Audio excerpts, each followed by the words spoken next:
Guess what we're going to make? This is called a good morning cake. I've told y'all so many times that I don't buy cake flour. I just make all my cakes with white lily flour. And this recipe that I've got today is made with self-rising. So you don't have to add salt or you don't have to add anything to it. Other than an apron. But it does stop easy.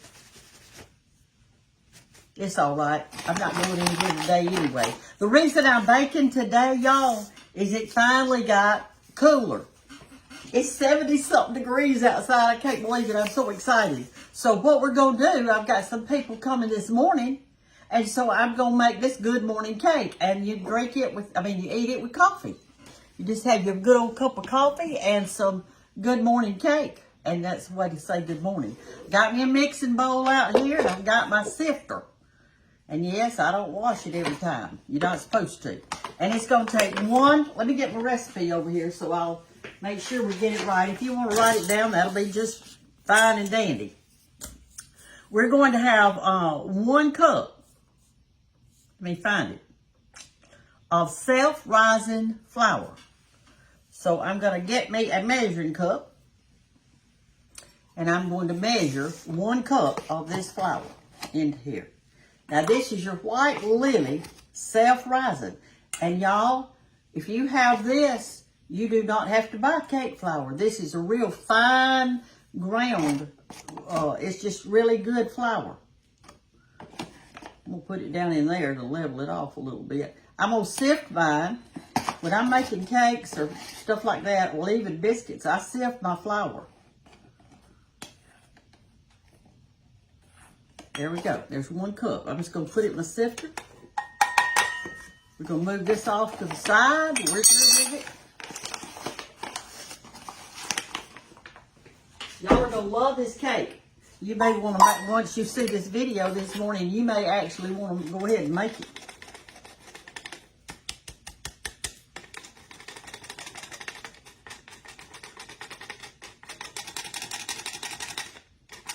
All right, now we're going to add some spices in it and some sugar in it. So what it's calling for today is 1 cup of just your regular sugar.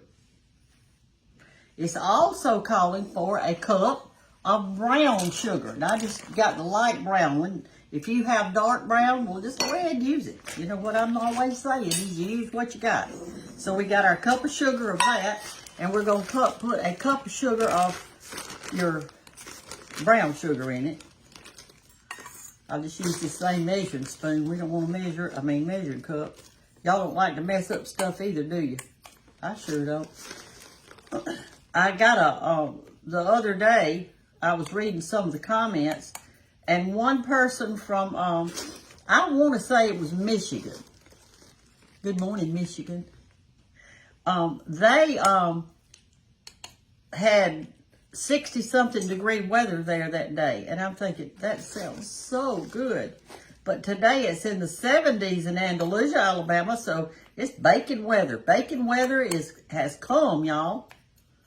All right, there's our cup. I didn't pack it tight. Just a cup of brown sugar. So that's easy so far. We got a cup of self-rising flour, a cup of white sugar, and a cup of brown sugar. Now, how hard is that? It's not hard, is it? Your children are going to love this too. I know one of my grandchildren who is going to especially love it, and that's William. He loves spicy, like the fall spices, I call them. All right, so now what I'm doing is taking the back of my spoon. You know how brown sugar wants to stick together, so I'm kind of clumping it up there a little bit, trying to mash out the clumps. Now let's put some spices in it. All right, the spices we're going to put today, we're going to put a whole tablespoon, y'all. That's a lot, but we need it. We're going to put a whole tablespoon of cinnamon.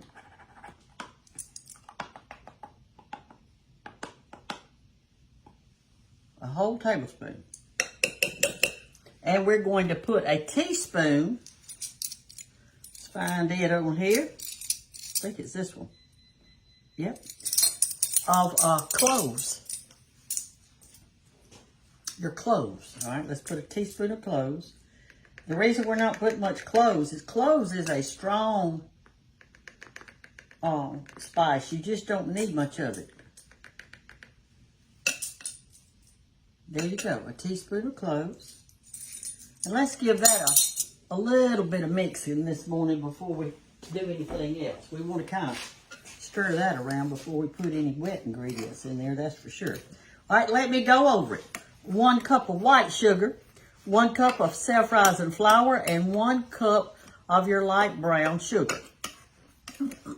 All right, now we're going to put in, well, it calls for 4, and we put in our, oh gosh, y'all, I read it wrong. It's 2 tablespoons of cinnamon. Heaven forbid, let me get that thing back over here.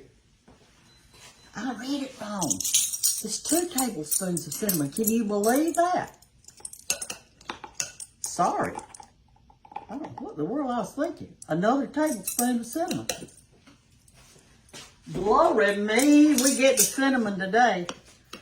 I think cinnamon's good for blood pressure, isn't it? Y'all look it up and see. If it is, this will be good for everybody that needs to do something with their blood pressure. All right, now then, I've got it all mixed up. See there? Okay, now we've got that right. And it calls for 4 eggs. Well, I'm still using those double yolk eggs, and they're extra big. Look how big that thing is. So I think I better just go with 3. Because if I use 4 regular eggs, which I don't have, they're so small compared to this, so I'm going to use 3. But if you've got regular eggs, you use 4, okay? I'm going to break these in another bowl, and I'm going to mix them up good before I put them in. Don't y'all think that'd be the thing to do? See, that's a double yolk. Look at that. It's almost like I'm putting 6 eggs in there, but I hope it'll work like this. Maybe I ought to put just 2. That's a lot of eggs in it. What y'all think? It calls for 4, and I've already put 2 double yolks in there. Do you think that's a plenty? I do. Let's don't use that other one. Let's don't even use it. We're trying to figure it out, aren't we? Let's get us a fork.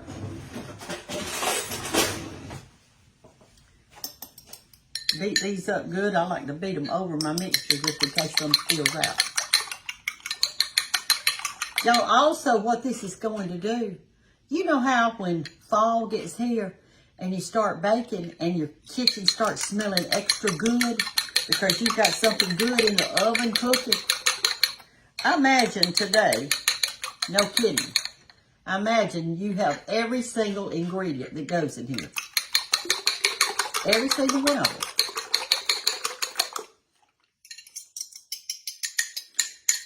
All right, there we go. There's our 4 eggs. We're going to do a 1/2 cup of oil. I've got vegetable oil in here. You can use whatever kind of oil that you feel like you have or won't. All right, as that's going in, I'm going to give it a gentle stir. Like this.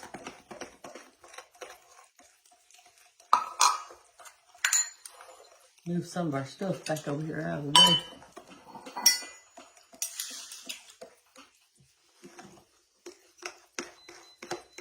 Y'all, and notice that this doesn't have any milk or water or anything like that in it.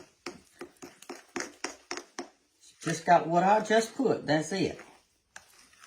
I am going to put in a cup of nuts because it calls for it, and I'm not going to put that in, though, till the very last, okay? Good morning, Kate. Look how thick. It's almost like a brownie mix. Y'all are going to love it, I'm telling you. Let me give it a few more good whacks. It's thick. I've got my oven set on 400 degrees, okay? And you are supposed to put this in a long skinny pan, and it's a, let me find it. Where's my directions? Well, for crying out loud. I know it's an 8 by 13, but I don't see it on my thing here. Oh, I'm sorry, 9 by 13. I got this one out. You know, I don't know who invents these pans, but I had to go in here. Now, y'all, this is the truth, because I wanted to make sure it was right. I went back there in my art room and got my measuring thing, yardstick, to see if this was a 9 by 13 pan. And it was.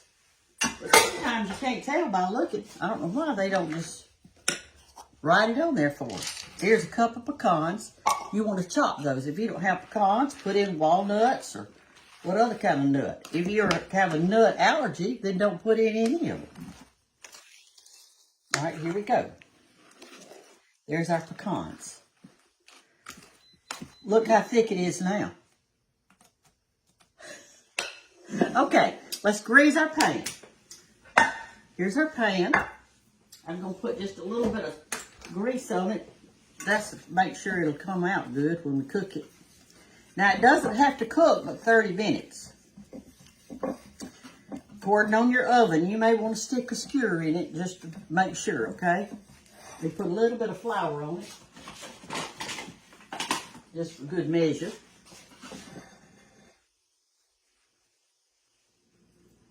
And here's what I usually do. I'll show y'all.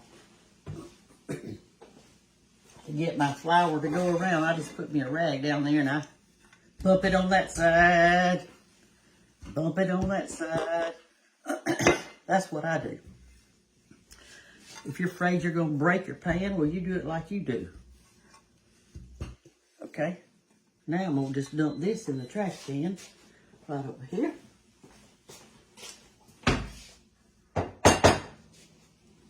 And there I've got my greased floured pan.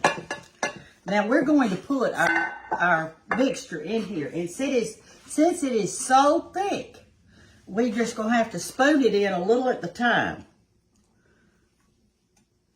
And then kind of see about spreading it out a little bit. Now it's going to rise up because it's made with self-rising flour, okay?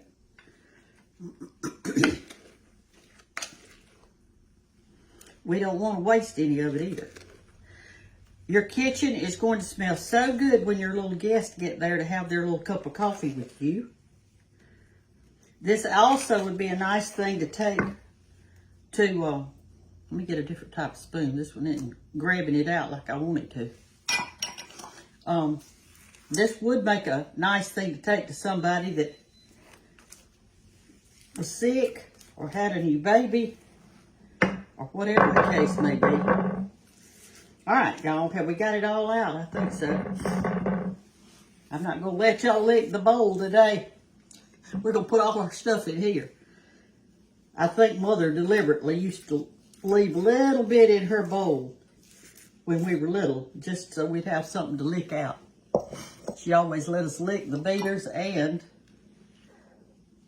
the other part. All right, let's put our good morning cake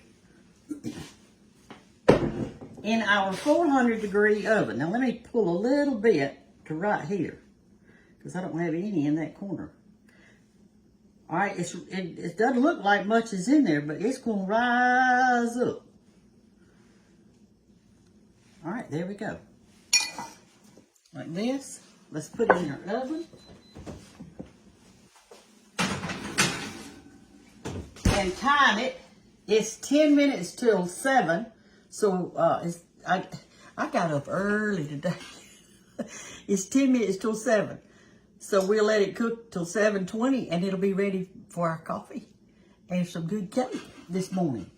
I hope y'all are having a great day today.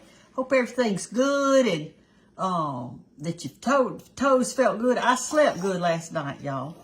You know, I've had that shingles, and the shingles have been gone for a long time.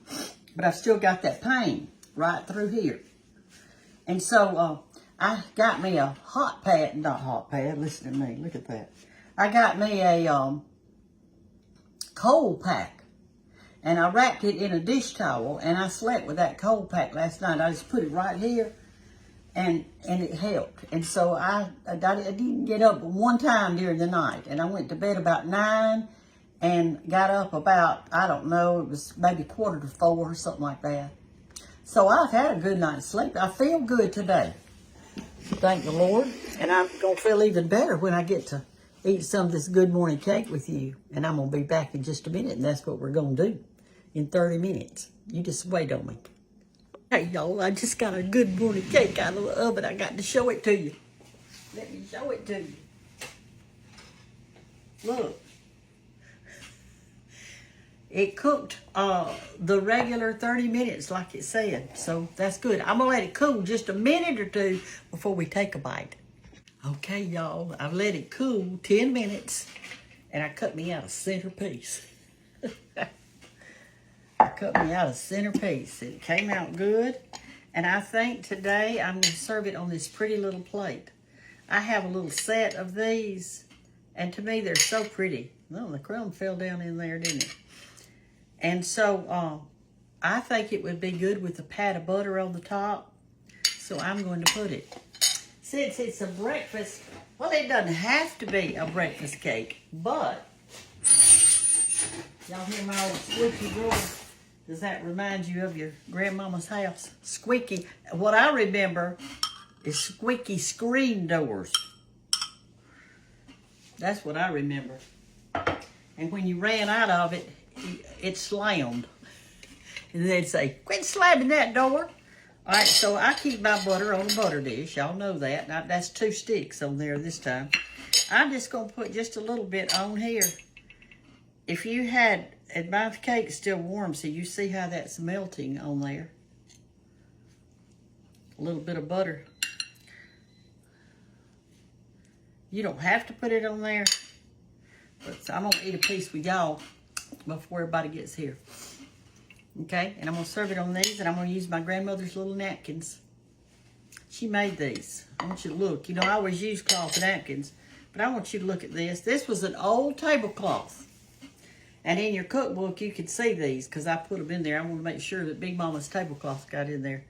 But she cut it up into apron size, to napkin sizes, and see how nice and large it is. And she tried to put a flower on each one. And she did that little work around the edge. Look at that, a little crocheted. I save these for special occasions. Anyway, let me take a bite over here. This is real, when I did it the other day, it's real dense. And chewy. And delicious. Y'all, now, my oven, don't cook it over 30 minutes. I know that's quick. But just think about how quick you could cook this up. That little butter on the top, so maybe it sets it off. It is so good. Y'all are going to love this.